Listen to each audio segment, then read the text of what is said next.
Mr. Speaker, let me also join you in the messages of condolence and,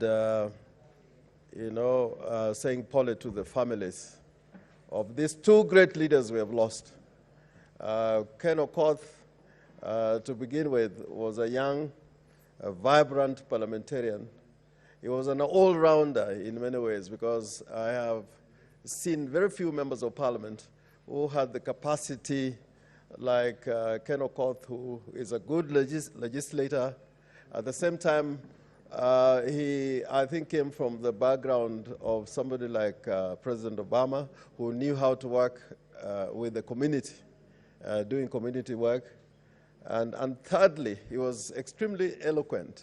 He is one of the legislators whom I think never shied away from appearing before the media, going on talk shows, answering questions, not only in his areas of specialty, but on any matter of public interest, you find Ken Okoth ready and set to engage with the media and the public. And remember, Mr. Speaker, that Ken Okoth came to not an easy constituency, because it had been led by or represented by Right Honorable Raila Amolo Odinga, and taking over from a person of that stature and offering services to that constituency effectively was not an easy feat to accomplish. He also had a lot of courage and fortitude.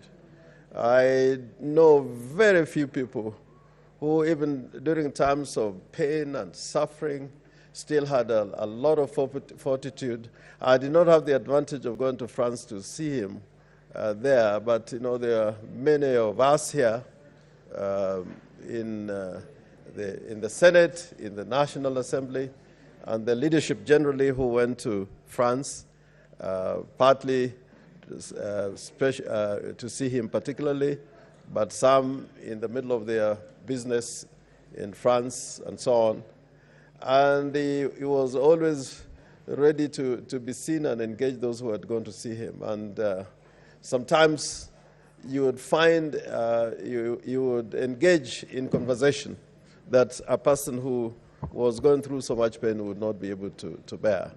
So I think he was a unique leader with great promise, and I always thought that there were bigger things coming his way with the type of qualities he had and the capacity. And not only in engaging in leadership formally and institutionally, but even if it came to public advocacy, taking part in engagements which required extra parliamentary means, including demonstrations.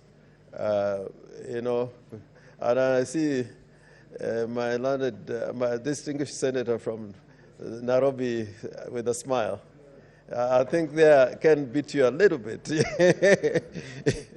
although you belong to that category of leaders who is creating a brand. One of the things that I've always tried to tell my friends, that whichever party you belong to, and whichever formation you are in, as an elected leader, you must always create your own brand in politics so that you can be remembered for what you are.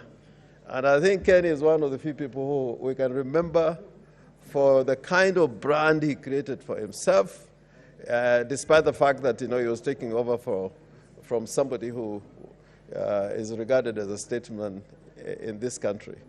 I hope that his family will have the fortitude and strength to bear this sadness and misery and tragedy meeting a young man of his age. May the good Lord rest his soul in eternal peace.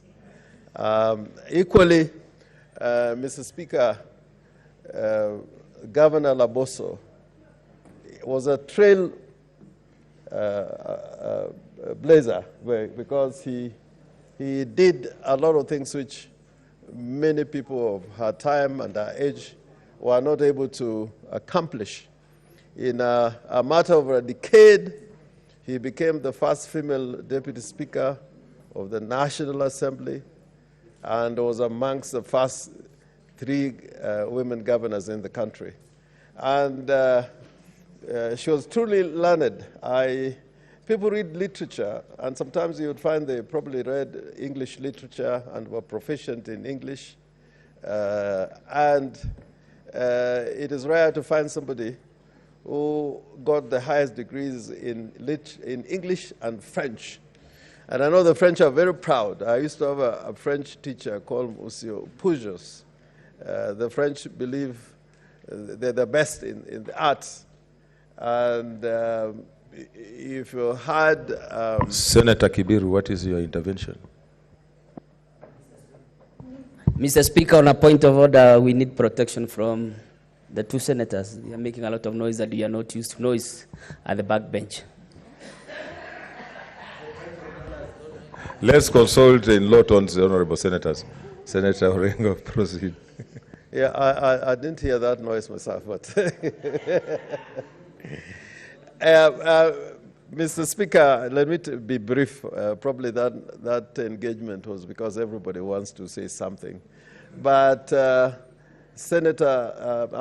Laboso was truly a modern leader, a modern lady who was very well learned. And as I was saying, I used to have a French professor in the University of Madagascar who used to tell us the superiority of the French over the English in literature. And you know, in many years, 200 years ago, you could not be a proficient diplomat unless you knew French. In fact, diplomacy used to be carried in the French language.